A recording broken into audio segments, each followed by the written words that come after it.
The fluorescent lights hum their mechanical song above the ER at Mercy General, a sound like a tank idling in a distant garage. It's 11:06 p.m. on a Tuesday in Houston, and the waiting room holds the usual Tuesday night inventory: a man with a cut palm wrapped in paper towels, a woman coughing into her elbow, teenagers scrolling phones while their mother sits rigid in a plastic chair. Hannah Clarke pushes through the double doors with her name badge clipped to her scrubs, moving through the corridors with a kind of deliberate economy that goes unnoticed by people who don't know what to look for. Her scrubs are navy blue, unremarkable. Her shoes are white Danskos, practical. There's nothing in her appearance that suggests she once carried a Marine 3 miles through Helmand Province with his left lung collapsed and a Taliban sniper team bracketing their position on the ridgeline above them. She moves down the hallway toward Bay 4, where a patient coded 12 minutes ago. The code is over now. The attending managed to get a rhythm back at minute 8, but the work isn't finished. The stretcher is still there, the ventilator still breathing for the patient with mechanical precision, the heart monitor tracking a rhythm that's holding like a badly worn rope.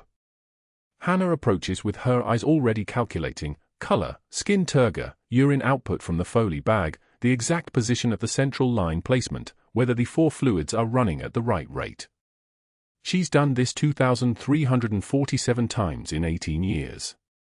She doesn't count anymore. The counting stopped somewhere around year 4. Her jacket hangs on the back of her locker in the break room, a faded navy windbreaker that has traveled from San Diego to Kandahar to Stuttgart to Houston without collecting much in the way of personal attachment. But sewn inside the lining, hidden by the interior pocket, is a unit patch. The patch is old enough that the stitching has begun to fail at the edges. The background is faded from indigo to something closer to grey. The trident at the center is still crisp enough, the anchor, the crossed pistols, the eagle perched on top. Beneath the trident are words in letters so small they're almost whispered: "The only easy day was yesterday." No one at Mercy General knows the patch is there. No one at Mercy General knows what that trident means, or what it costs to sew it into the lining of a jacket and walk into a hospital where the biggest crisis of the day is usually a parking space dispute and a patient with chest pain who swallowed a Vicodin from someone else's prescription bottle. Hannah reaches Bay 4 and the attending, Dr. Reeves, a competent woman with salt and pepper hair pulled back in a surgical knot, glances up with the expression of someone who has been awake for 36 hours straight and is running on adrenaline and bad coffee. "BP stabilizing," she says. O2 sat climbed to 92 after the intubation. Still tachycardic but holding rhythm. The patient is a 63-year-old male with a history of COPD and congestive heart failure. 3 days ago he was home watching television. 20 minutes ago he was in cardiac arrest. Now he's sedated on the ventilator, his chest rising and falling with mechanical precision, his life held together by machines and the competence of people who know exactly how much medication to push and exactly which moments require action and which require patience. Hannah moves around the stretcher with the precision of someone who has cleared rooms before entering them, a habit, a reflex, something her hands learned long ago and never unlearned. She checks the 4 sites first. Good blood return, no infiltration, the saline running clear. Then the monitor, the leads, the waveform. She doesn't speak. She doesn't need to. She places a hand on the patient's shoulder, not for medical reasons, but because he's sedated and unconscious and won't remember the touch, but something in her that was trained to see people as people rather than problems insists on the contact anyway. The hand is steady. The hand is always steady in the hospital.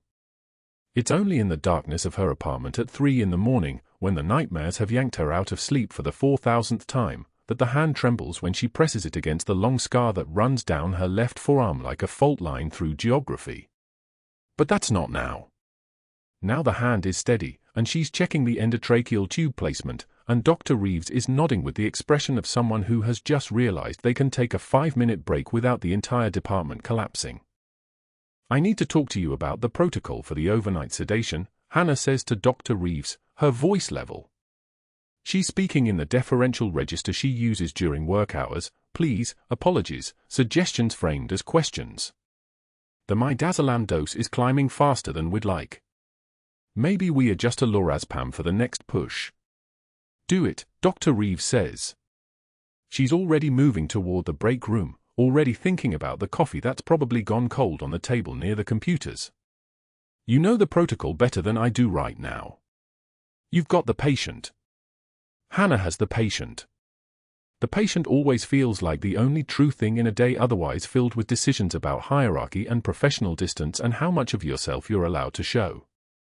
She administers the lorazepam with textbook precision, 2 milligrams 4, drawn from the medication cabinet where she punched in her code without thinking about it, the way people think of nothing at all. The medication dispenses with a soft click. She checks the vial 3 times for strength and expiration, the way someone trained to see mistakes as failure has learned to check things even when she's tired, even when she's been working night shifts for so long that her circadian rhythm is something theoretical that other people experience. The drug goes into the 4 line and begins its work immediately, and the sedation lines on the monitor smooth out like waves calming on a beach. The waiting room is full now. It's almost midnight on a Tuesday, which is the sweet spot in hospital time, late enough that the drunk and injured from the evening have filtered through, early enough that the truly catastrophic hasn't arrived. But it's coming. There's a Marine sitting in the plastic chair nearest the television, the one showing muted closed captions of a news program nobody's actually watching. He's wearing a Veterans Affairs baseball cap in faded olive green. His left forearm rests on the armrest of the chair, and on that forearm is a tattoo in black ink, a name in capital letters, Hannah. Beneath it is a date. The 17th of August, 12, the tattoo is old enough to have faded in places where the sun has hit it, new enough that the edges are still crisp. The Marine is probably 30 years old now, which means he was 19 then, which means he was 19 when a forward operating base in Kandahar took incoming fire and a dust-off helicopter couldn't land because the landing zone was still hot, and a 24-year-old senior chief petty officer with a medical pack and 9 years of SEAL Team 3 experience made a decision that the official record didn't document because the operation was classified and the medical evacuation was classified and the entire chain of events was classified so thoroughly that the Marines in that FI base never knew the medic's first name, much less their gender. Hannah appears in the waiting room at 12:34 a.m. to take vitals on a patient scheduled for admission. The VA paperwork is already processed. The room is ready. It's a routine admission, just a Marine with some post-deployment health concerns that the VA scheduled for overnight observation. She moves through the waiting room with her vitals machine and her clipboard, and she approaches the Marine without hesitation, without recognition in her face, without anything to suggest that she's processing the tattoo on his forearm or the date beneath it or the way his hands have the slight tremor that comes from 17 years of living after something that was supposed to kill you. "I need to get your vitals," she says. Her voice is gentle. Her voice is always gentle with the patients. It's the voice of someone who learned long ago that kindness costs nothing and saves more than it costs. Checking your blood pressure, heart rate, temperature, respiratory rate. Just going to take a minute. The Marine nods. He doesn't look at her face. He's looking at the television behind her head, at the news broadcast with its rolling text about politics and weather and the usual disasters that fill airtime. His left arm is extended for the blood pressure cuff. The tattoo with her name on it is positioned exactly where she can see it if she looks. She doesn't look. She's learned not to look at things like that. She places the cuff around his arm with professional distance, with a kind of emotional management that comes from practice. The cuff inflates with a soft hiss of air pressure building against skin, and the needle climbs on the analog gauge attached to her machine, 110. 120, 130. 132. The number settles like a bird landing on a wire. His blood pressure is slightly elevated but within acceptable ranges for a Marine in a hospital waiting room who has 17 years of untreated trauma sitting in his nervous system like a stone in water. 132/88, she says, making a note on the clipboard. Heart rate is 78. You're good there. Temperature is normal. Respiratory rate is 16. Everything looks normal. She removes the cuff with the same professional distance, and the Marine nods without meeting her eyes. He doesn't recognize her. He was 19 years old and bleeding out onto the floor of a FI base in Kandahar when she kept his lung from collapsing, and he doesn't recognize her now because the VA files never mentioned that the medic was a woman, and the operation was classified so thoroughly that the young Marine never knew what his savior looked like, only that his savior had kept him alive long enough for the helicopter to land. Hannah returns to the ER with her clipboard, and the Marine doesn't watch her go. The next voice he hears from the waiting room television is the commercial break, a pharmaceutical advertisement for a medication that treats anxiety, delivered by an actor in khaki clothing standing in front of a calm ocean. But that's not the voice he's listening for. He's listening for the voice that might someday come back and tell him why his name is tattooed on his forearm and why he's alive when 17 of his buddies in that firebase are not. The ER shifts around Hannah in the hours after midnight. A stabbing comes in, 32-year-old male with a wound to the left lateral thorax that might have caught the lung. The trauma surgeon is paged from home. The operating room is being prepped. Hannah moves toward the trauma bay where they've already cut away the shirt and begun the rapid assessment.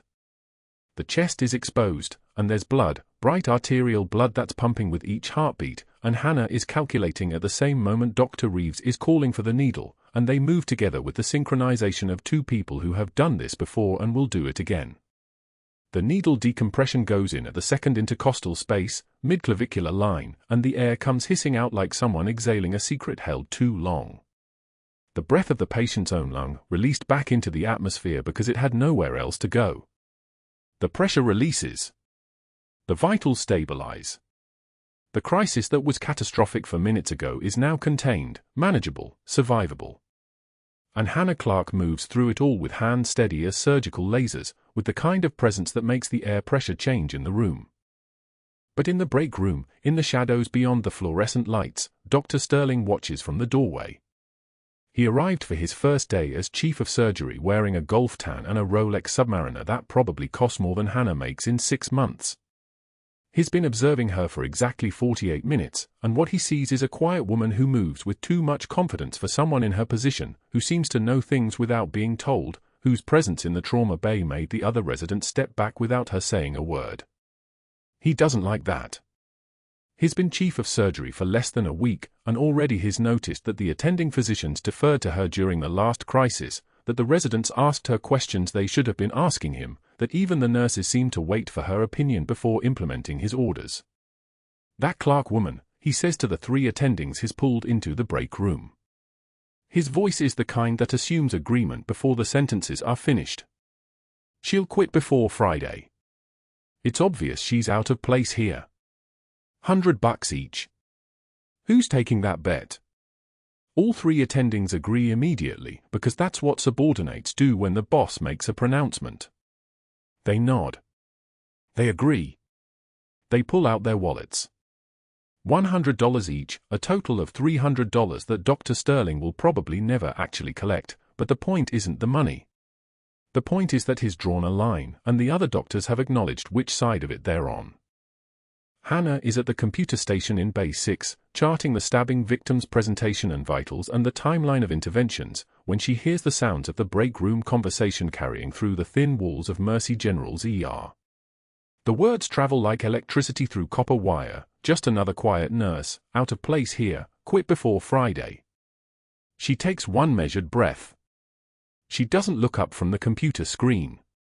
Her fingers continue moving across the keyboard, documenting the needle decompression with the clinical precision that comes from having done it 218 times before. And something in her face, nothing obvious, nothing anyone watching would see, goes very still. The kind of still that comes before something breaks or someone does. Monday morning at Mercy General started like every other Monday, fluorescent lights humming their monotonous prayer, the ER already 3 patients deep before the sun-cleared Houston skyline. Hannah Clarke moved through the chaos with the kind of efficiency that made the work look effortless, which was precisely why no one noticed how effortless it actually was. She changed into fresh scrubs an hour before shift, the faded unit patch sewn inside her jacket lining pressed against her ribs like a secret kept in Morse code. Dr. Sterling arrived at 6:45 with 3 medical students trailing behind him like remoras following a shark. He moved through the ER with the particular confidence of a man who'd never once questioned whether the room belonged to him. Hannah was at the med cart, preparing a drip for the patient in Trauma Bay 2, a 62-year-old with acute coronary syndrome, already on aspirin and nitroglycerine. She'd been monitoring his EKG strip, watching the subtle elevation in his ST segments, calculating the precise window before cardiac catheterization became non-negotiable. She was drawing up the heparin when Sterling's voice cut through the morning noise. "Nurse Clarke, excellent timing. Students, observe." He turned to Hannah, one eyebrow raised in that expression she'd come to recognize, the one that preceded something unkind dressed up as instruction. "Tell me the heparin dosage for acute MI protocol." Hannah didn't look up from the syringe. Her hand stayed steady. 80 units per kilogram for bolus. Patient weighs 90 kilos. That's 7,200 units. Interesting. Sterling stepped closer, and the students parted like water around a stone. Because the standard protocol is actually closer to 60 units per kilogram for this presentation. But what would Nurse Nobody know about protocol? He smiled at the students. The smile didn't reach his eyes. The danger of nurses is that they follow cookbook procedures without understanding the mechanism. They memorize without thinking. Hannah finished drawing the medication. 8,000 units. Exactly what the patient needed. She set the syringe down with the deliberate care of someone setting down a loaded weapon and turned to face Sterling with eyes like still water reflecting nothing. The 80-unit dosage accounts for the patient's renal function. His creatinine is elevated. The higher load prevents subtherapeutic anticoagulation in the first hour. Standard protocol that accounts for individual variation rather than ignoring it. The students looked at Sterling. Sterling looked at Hannah. The fluorescent lights buzzed their mechanical hymn. A heart monitor beeped somewhere down the hall, steady, alive, continuing. Sterling's jaw tightened. He said nothing. He turned and walked toward the ICU with his student scrambling to follow, and Hannah administered the heparin to her patient with hands that didn't shake, eyes that didn't blink, and the kind of composure that came from having already survived considerably worse than the wounded ego of a man who'd never learned that precision mattered more than pride. Tuesday came with cafeteria fluorescence and the particular vulnerability of lunchtime. Hannah sat alone at a corner table with a bowl of gumbo and cornbread, still in her scrubs, eating in the 30 minutes she'd stolen between 12-hour shifts. The cafeteria was packed, nurses, residents, techs, the whole hospital machinery unwinding for half an hour. She wasn't paying attention to Sterling entering until his shadow crossed her table. He was walking fast, like a man with momentum and purpose. He was walking exactly toward her table. Hannah registered this with the part of her brain that never really turned off, the part that always tracked exits and threat angles, that counted the distance to the nearest staff member and calculated response time. She was raising the spoon to her mouth when Sterling's hand came down on the edge of her tray. The force was casual. It would look like an accident to anyone watching. Hannah's gumbo went airborne, the bowl tumbling, the soup painting an arc across the white linoleum, splashing across her scrubs in warm brown stains. The cornbread scattered. Her water glass tipped and spilled. Everything clattered down in the silence that comes when 50 people simultaneously realize something cruel is happening in front of them. Sterling stepped back, hands open in mock surprise. "Oh, Christ. Clumsy hands for a nurse. Maybe you should work somewhere less demanding." His laugh was sharp, designed to carry. Several residents joined in, a nervous, uncertain sound, but laughter nonetheless. Hannah set down her spoon. She didn't move. She sat very still for exactly 3 seconds, and in those 3 seconds, something in her face shifted in a way that made the laughter die. Then she stood up slowly, grabbed napkins from the dispenser, and knelt to pick up every piece. The gumbo, the cornbread, the scattered bits. Methodical. Precise. As if she was performing surgery on the broken remains of her lunch. She was on her knees when she felt the tear start. Not from pain. Not from humiliation. From rage so controlled and so complete that it could only come out as water. She wiped it away with the back of her hand without breaking eye contact with Sterling, and when she spoke, her voice was like still water over stone, calm, cold, utterly composed. "I've picked up heavier things than your ego, doctor." She stood, threw away the debris, and walked to the bathroom to clean the gumbo from her scrubs, leaving Sterling standing in the middle of the cafeteria with his mouth open like a man who'd just realized he'd thrown a punch at someone made of concrete. Wednesday in the ICU was deliberate. Hannah was charting on the sepsis patient in room 7, a 48-year-old with lactate climbing despite aggressive for fluid resuscitation, blood cultures pending, fever breaking and spiking like an arrhythmia. She'd been tracking his vital signs every 15 minutes, watching the inflammation markers, knowing that the narrow window between safe and septic was closing. She'd charted everything. Temperature, heart rate, respiratory rate, the lactate level that was rising despite their interventions. Sterling reviewed the chart at the nursing station with the casual authority of a man who didn't need to understand things to dismiss them.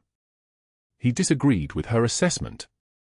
Hannah watched him make the decision without consulting her, without asking questions, without looking at the data she'd collected and documented with the precision of someone who knew that precision kept people alive. He threw the chart at her feet. The paper scattered across the ICU floor like snow, and the sound of them landing was louder in the silence than it should have been. His entourage of residents, 3 of them, all watching to see what happened next, snickered with the uncertain courage of men following a leader they weren't quite sure about anymore. "Pick that up, sweetheart," Sterling said, his voice dripping with a particular contempt of someone trying to reassert dominance after losing it. "And next time, let the real medical professionals do the thinking." Hannah looked at the scattered pages. She looked at Sterling. Her knuckles were white where her hands gripped the med cart, but her face was a mask of professional neutrality. She bent slowly, gathering each page with deliberate movements, assembling the chart back into order with the care of someone handling evidence. She didn't rush. She didn't shake. She moved like a woman who'd been trained to perform under circumstances considerably more stressful than this. When she finished, she looked up at Sterling. "The patient's lactate is rising, doctor. You might want to think about that."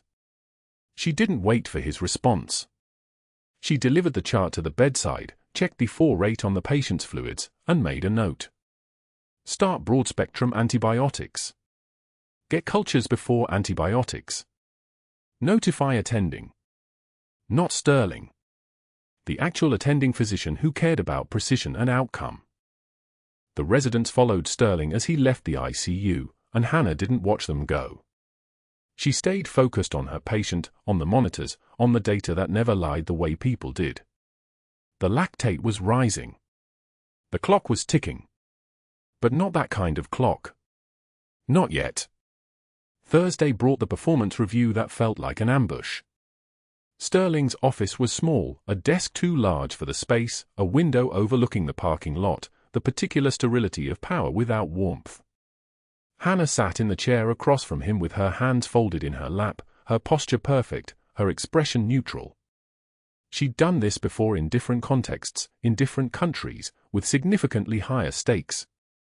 Sterling leaned back in his chair, arms crossed, looking at her the way a man might look at something he'd already decided to discard. "You're not Mercy General material, Clarke.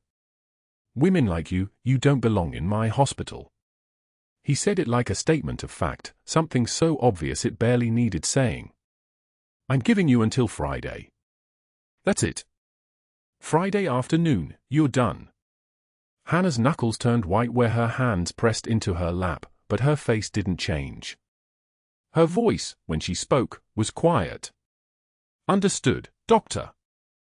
She stood and walked out of his office, and Sterling watched her go with the expression of a man who'd just achieved exactly what he wanted. He'd broken her schedule. He'd made a public bet and was systematically making good on it. He had until Friday to finish what he'd started on Monday morning. But that wasn't the worst part. The worst part was that Sterling didn't know who he was actually pushing. And on Friday evening, when the ER doors burst open and a 6'5" man with a loaded pistol walked through them screaming for fentanyl, Hannah Clarke would have exactly 30 seconds to decide whether to stay invisible or step into the light. The faded unit patch sewn inside her jacket lining would suddenly become very relevant. And every calorie of composure she'd spent all week perfecting would transform into something else entirely. For now, she walked back to the ER, punched back into the system, and waited for Friday to arrive like a patient waiting for surgery, with the calm certainty of someone who already knew how this would end. Friday evening. 6:47 p.m.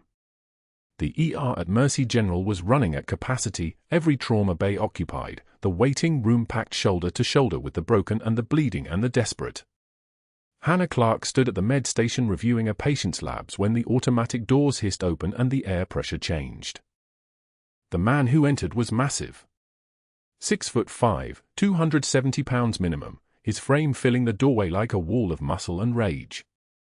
His face was flushed crimson, sweat beading across his forehead, his pupils blown wide enough to see from across the room. His right hand held a pistol. His left hand grabbed the first person he saw, Jessica Martinez, 7 months pregnant, carrying a stack of discharge paperwork. He drove Jessica backward against the glass partition, the papers scattering like snow. His voice came out as a roar that echoed off the tile ceiling. Fentanyl. Now.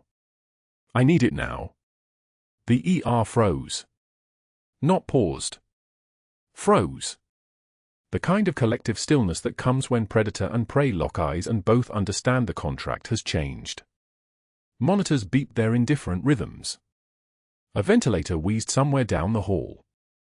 The fluorescent lights buzzed overhead like they always did, oblivious to the fact that a man with a loaded weapon was holding a pregnant woman against glass. Security, 2 officers who'd handled drunk patients and the occasional aggressive family member, stood near the trauma bays, hands empty, eyes wide. Their training covered de-escalation and restraint protocols. This was something else. The gun changed the mathematics of every calculation they'd ever been taught.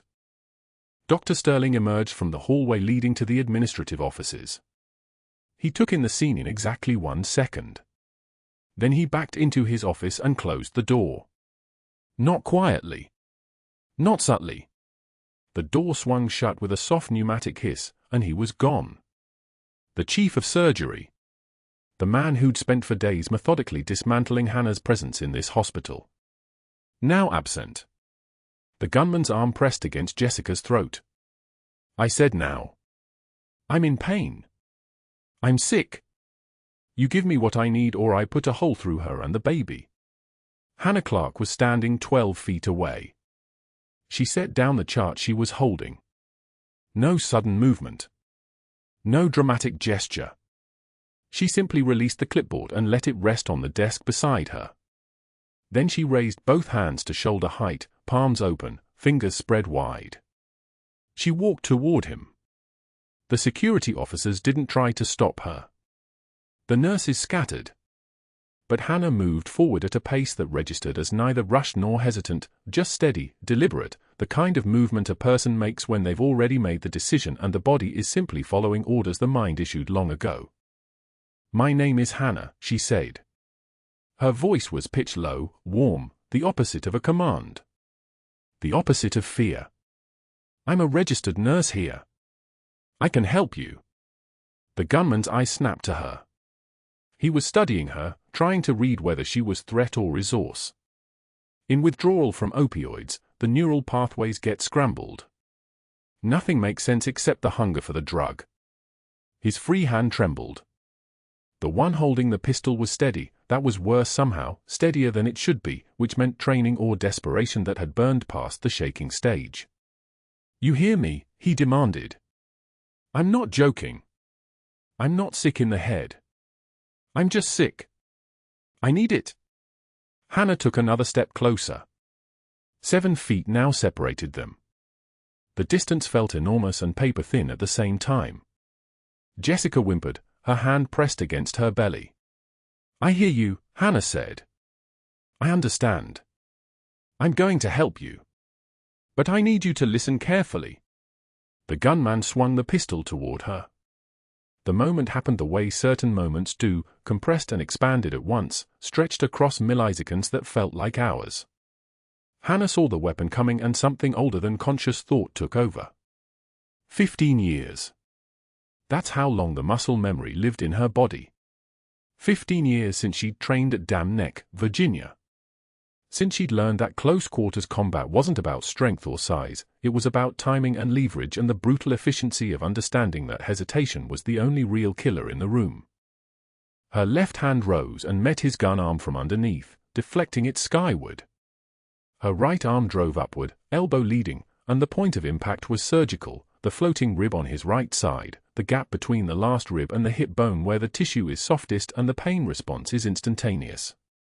The gunman's breath exploded out of him. The weapon discharged.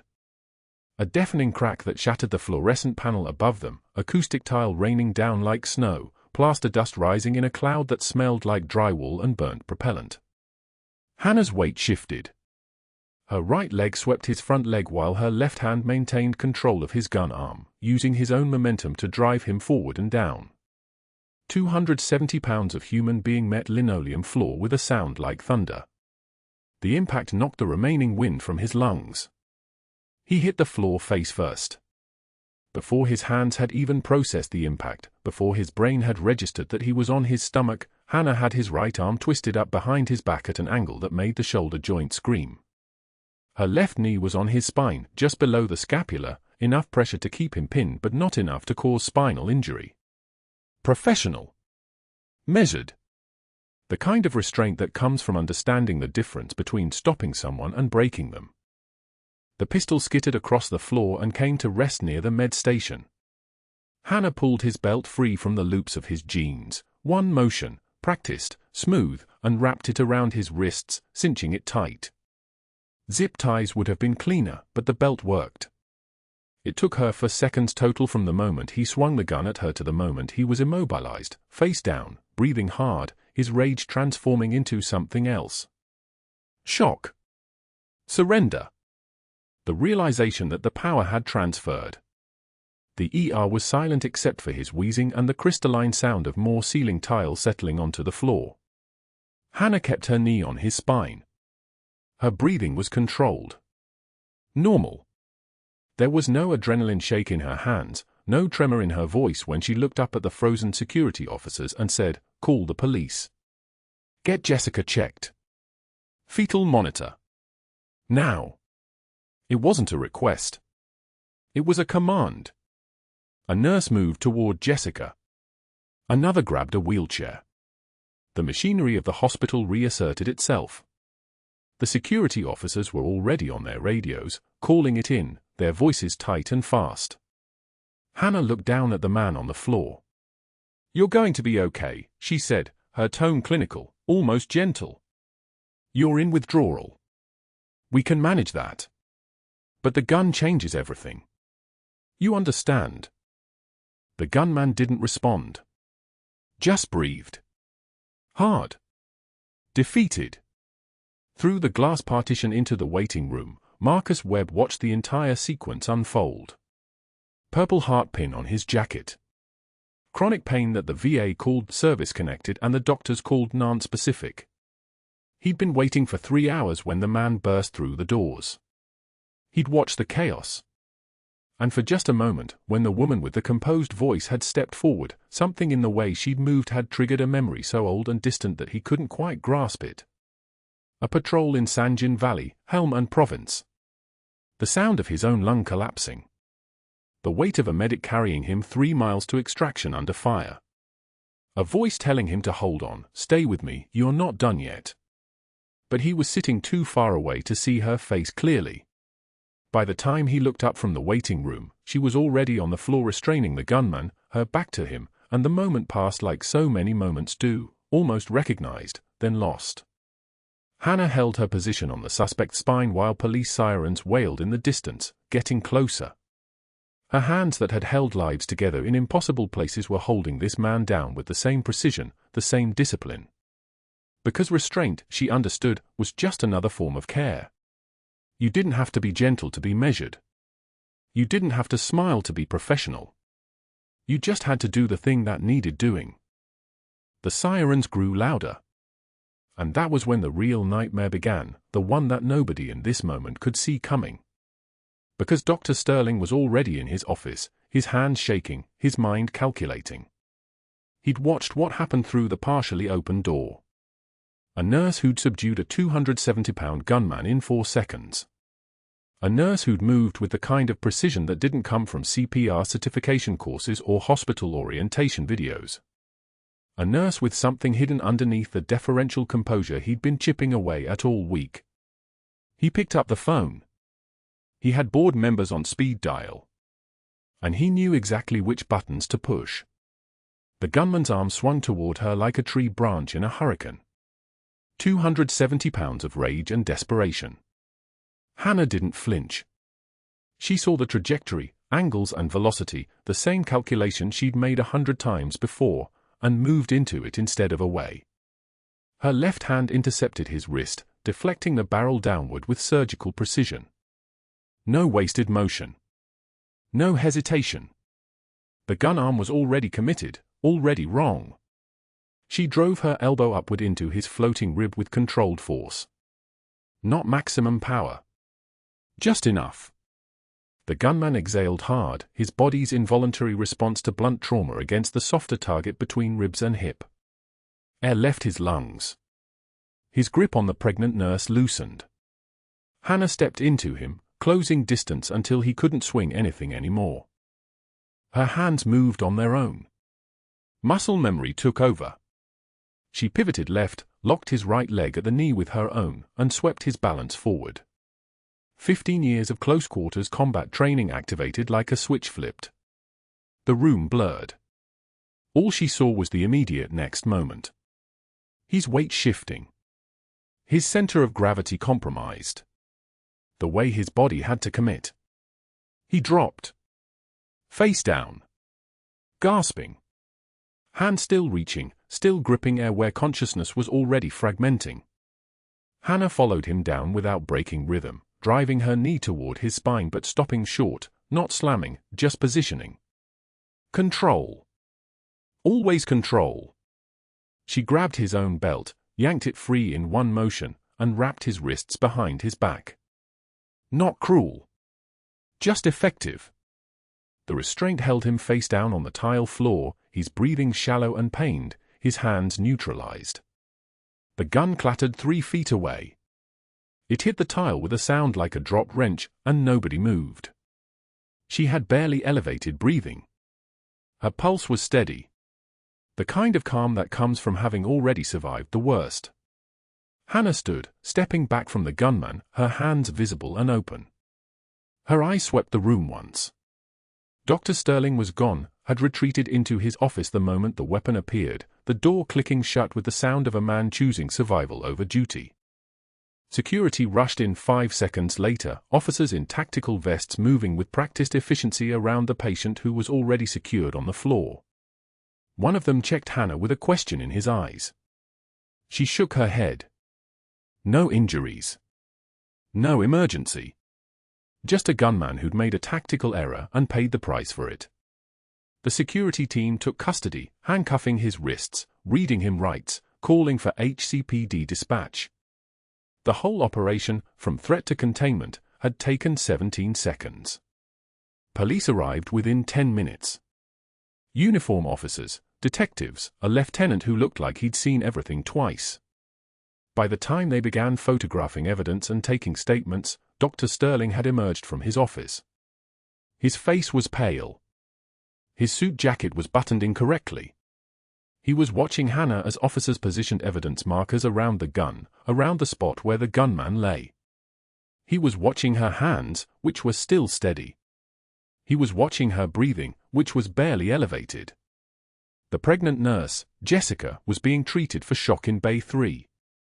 A nurse practitioner was checking her vitals, blood pressure elevated from adrenaline, heart rate at 118, but no lacerations, no blunt trauma. She'd been shielded more than harmed. She kept asking if Hannah was okay. She kept saying, "She saved me. She saved the baby." No tremor in that voice. No doubt. Just fact. Dr. Sterling left without saying a word. By early afternoon, he was in the hospital administrator's office, a man named Caldwell who'd hired him 12 months ago based on board connections and family legacy. Sterling was precise with his language. Professional. Measured. He explained his concerns about Hannah Clarke's actions during the incident. Excessive force. Unnecessary physical contact. Security personnel exist for exactly this reason. What if she'd missed? What if the weapon had discharged during her intervention? What if her approach had escalated the situation instead of de-escalating it? These were liability questions, he said. These were protocol questions. His phone was beside him on the desk. His uncle, a board member named Charles Sterling, had already received a call about the incident. Charles had immediately contacted the hospital's legal counsel. Sterling had also called an outside investigator named Reynolds, a former police captain who did HR investigations for medical facilities. Reynolds specialized in excessive force determinations. Sterling suggested that a comprehensive review of Hannah Clarke's background would be prudent. She's been here less than 2 weeks, Sterling said. And she's already involved in an assault. What do we actually know about her? Caldwell looked uncomfortable. The police report will likely commend her response. Commend her for what? For doing security work without credentials? For practicing medicine without? Sterling paused. Actually, what does she do when she's not here? What's her background? Her previous employment. Sterling pushed a printed resume across the desk. It was Hannah's resume. There was a 2-year gap between 2008 and 2010, a blank space that no one had asked about during hiring. Sterling had noticed it immediately. He'd photographed it with his phone the day she started. Now he was leveraging it like a professional who understood the power of missing information. That gap concerns me, Sterling said. In a nurse. Before we let her continue working in a position of responsibility, we should understand where she was during those years. By Monday, Hannah was sitting in a windowless HR conference room on the 4th floor. Grey walls. A metal table. 3 chairs positioned awkwardly. Reynolds was a thin man in his 60s with the bearing of someone accustomed to authority. He had a file open in front of him. Dr. Sterling was present, arms crossed, his expression neutral. Ms. Clarke, Reynolds said, I need to ask about your employment history. Specifically, the period between January 2008 and December 2010. Hannah's jaw tightened. Just slightly. Just enough that someone trained in reading people would notice the restraint. I was unavailable, she said quietly. Unavailable is not a category we use in employment verification, Reynolds said. Were you working? Were you incarcerated? Were you in school? Were you traveling? Hannah didn't answer immediately. She was calculating her options, the lie that would work, the answer that wouldn't invite follow-up. But every option led back to the same problem. Those years didn't exist in any database that a civilian investigator could access. The military had erased them. She'd been ordered to disappear after the compound collapse in Helmand province. 18 lives pulled from rubble while CIA asset Sierra 7 escaped through the Western Gate. The extraction went sideways. She'd been shot twice, once in the thigh, once in the shoulder. She'd called in a medevac. She'd given a statement to a 3-star admiral on a secure line. 3 days later, she was told to resign her commission, take her severance, and never claim those years. The military records would show a 2-year sabbatical, nothing more. No documentation. No pension advancement for that period. No official record of service. The mission was classified beyond her pay grade. The people she'd saved were scattered to different bases, different countries. Most didn't even know her real name. I can't provide that information, Hannah said. Sterling shifted slightly. A smile touched his mouth. Reynolds closed his folder. Then I have no choice but to recommend suspension pending termination. This position requires transparency about employment history. If you're unwilling or unable to provide that transparency, we can't continue your employment at Mercy General. Effective immediately. Hannah nodded once. She gathered her badge, her stethoscope. She walked to her locker and emptied it into a cardboard box. The faded unit patch was sewn inside her jacket lining, where it had been for 15 years. It stayed there. No one had noticed it. No one asked about it. She carried the box through the ER as the afternoon shift was beginning, and no one said goodbye. The VA hospital was across town, a sprawling grey complex that smelled like disinfectant and hope. The waiting room was full of men with haunted eyes and the particular posture of people who'd carried things too heavy to name. Hannah filled out an intake form at 4:24 p.m. Name. Date of birth. Presenting complaint, PTSD. Sleep disturbance. Hypervigilance. The words felt like admitting defeat. She'd held 18 people together. She'd carried a Marine with a collapsed lung 3 miles through Helmand Province while rounds cracked overhead. She'd performed needle decompression in a firefight, her hand steady while artillery walked the ridge line. She'd trained for 17 years to be the kind of soldier other soldiers trusted absolutely. But there was no space in a civilian hospital for what she actually was. There was only room for what she appeared to be, a nurse without history, without rank, without evidence. A person who'd vanished for 2 years and come back wrong somehow. For the first time in 15 years, her hands trembled as she wrote her signature on the intake form.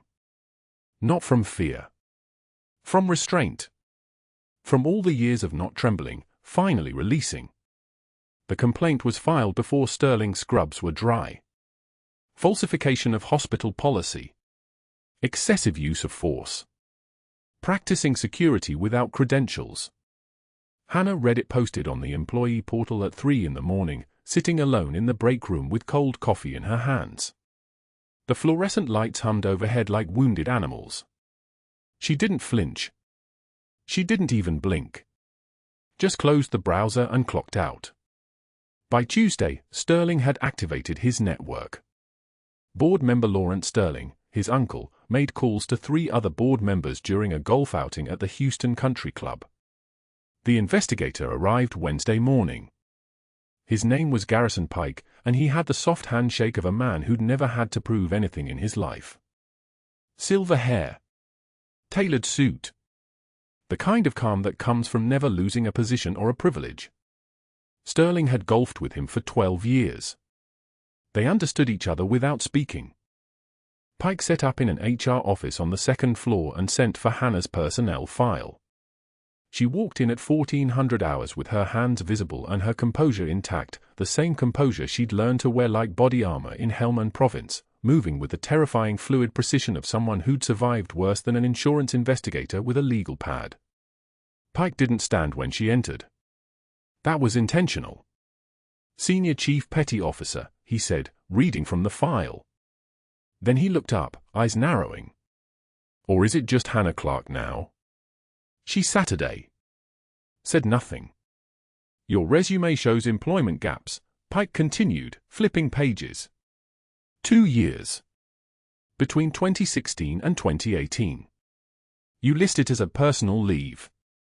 Care to elaborate? Hannah's jaw tightened.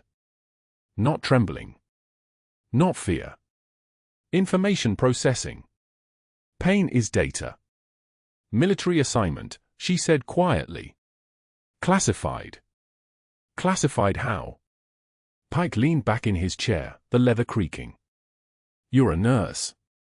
What military assignment requires 2 years of erased employment history? She didn't answer. Couldn't answer. The Pentagon had buried it, the extraction that went wrong, the operative who didn't come back, the 3 days she spent in a medical facility that didn't appear on any official paperwork, the classified debrief, the standing orders to disappear from public record. When she finally re-emerged, the 2 years were gone. Redacted. Officially she'd never served in that capacity at all. Your former commanding officer is listed as Admiral Catherine Rourke, Pike said, watching her face. She won't return calls. She claims she has no record of your service. Which is interesting because your DDO 214 shows active duty through 2019. He smiled. It was the smile of a man holding cards he knew were good. Help me understand the discrepancy, Hannah. I can't, she said. Voice like still water. The records are classified. Then you understand why Mercy General has a problem. Pike closed the file. We have no way to verify your background. We have a complaint from Dr. Sterling about excessive use of force. We have a 2-year employment gap we cannot explain. And we have a chief of surgery who's concerned about hospital liability and staff safety. Hannah saw it then. Sterling hadn't filed a complaint about the gunman. That was smoke. This was the real play. The employment gap was the vulnerability. The classified service record was the weapon. Pike wasn't here to investigate the shooting. He was here to confirm what Sterling had already decided. The investigator's job was simply to provide the paperwork for the firing. You're suspended pending full termination review, Pike said, sliding a letter across the desk. Effective immediately. You will not be allowed access to the hospital beyond human resources. This suspension is pending the outcome of our investigation. Hannah picked up the letter. Her hands were steady. Everything about her was steady, the result of 15 years of training that taught you to stay perfectly still when the world tried to shake you loose. She clocked out at 14:32 hours. Cleared her locker in silence while 3 nurses pretended not to watch. The faded unit patch was still there, sewn into the lining of her jacket, hidden where Sterling's eyes could never find it. She folded the jacket carefully and placed it in her gym bag beside her trauma shears with the engraved call sign on the handle, Shadow. That afternoon, she drove to the VA Medical Center on Bellaria Boulevard. Not to work. Not as Senior Chief Petty Officer Hannah Clarke, trained and certified, capable of saving lives with 15 years of combat medicine experience. She drove as a patient seeking help. A woman with PTSD she'd carried alone in the dark for so long that she'd stopped expecting sunlight. The waiting room smelled like disinfectant and old coffee. She filled out the intake form with mechanical precision. Nightmares. Hypervigilance. Insomnia. Survivor's guilt. She wrote it all down and handed it to the intake coordinator, a woman with tired eyes who'd heard every version of this story 1,000 times. First visit, the coordinator asked gently. Hannah nodded. We have some good therapists. Dr. Morrison specializes in combat trauma. She has an opening next week. Okay, Hannah said. She sat in the waiting room for an hour, watching other veterans cycle through, men with prosthetics, men with blank stares, men who couldn't hold still because their nervous systems had been rewired by explosions. One of them looked familiar. Young guy, early 30s, tattoo on his forearm. When he glanced up, she recognized him immediately. The Marine from 3 weeks ago. The one with her name on his skin. The one she'd carried 3 miles through Helmand Province with a collapsed lung, holding pressure on his chest cavity while bullets snapped through the air around them like angry insects. He looked right through her. Didn't recognize her. The VA had never told him his medic was a woman. But that wasn't the worst part.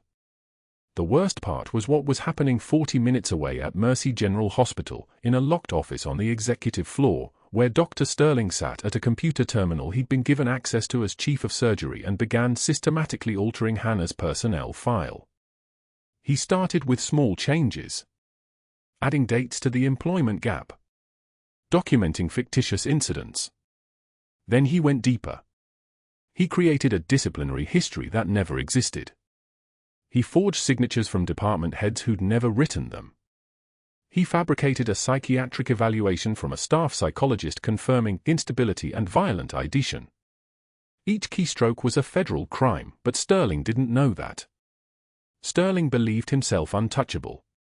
He believed his uncle's name and his family money and his network of allies would protect him. He didn't understand that he was sending digital signals across federal servers. He didn't understand that falsifying government documents automatically triggered NSF alerts. He didn't understand that the moment he accessed the classified portions of Hannah's service record, something only cleared personnel were supposed to see, the alerts began cascading to federal law enforcement. By the time Sterling leaned back in his chair, convinced he'd buried Hannah's credibility so thoroughly she'd never work in medicine again, the FBI was already opening a file in their Houston office.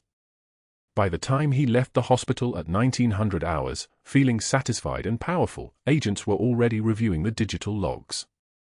By the time he walked into his apartment and poured himself a scotch, a federal investigator was reading the charges: falsification of government documents, obstruction of justice, unauthorized access to classified personnel records. Sterling had no idea what was coming. He had no idea that the quiet nurse he'd been trying to destroy for 2 weeks was about to become the most protected federal asset in the state of Texas.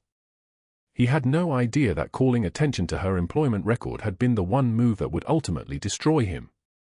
Hannah sat in the VA waiting room, filling out forms about her trauma, while the machinery of federal justice began moving in the background. She didn't know it yet. She wouldn't know it for 3 more days, when the SEAL team leader and the FBI agent and the Pentagon liaison would walk into the hospital boardroom with classified files and medal citations and the kinds of truths that couldn't be explained in corporate HR meetings. For now, she just filled out forms. Just documented the nightmares. Just answered questions about the worst things she'd seen and the weight of keeping them secret. The intake coordinator walked her to a conference room where Dr. Morrison was waiting, a woman in her 60s with kind eyes who'd treated hundreds of combat veterans. "First time talking about it?" Dr. Morrison asked. Hannah nodded. "Yeah. That's brave," Dr. Morrison said. "Most people wait until they break." Hannah looked out the window at the Houston skyline, at the city where Sterling was pouring himself another drink, at the hospital where her locker had already been reassigned to someone else. "Sometimes," Hannah said quietly, "you don't break. You just get quieter." Dr. Morrison wrote something down. "Then we have a lot of work to do." Hannah spent the next 3 hours talking to someone for the first time about the extraction that went wrong, about the operative whose name she still couldn't say, about the sealed reports and the classified debriefs and the standing orders to disappear. She talked about the 2 years that didn't exist in any official record.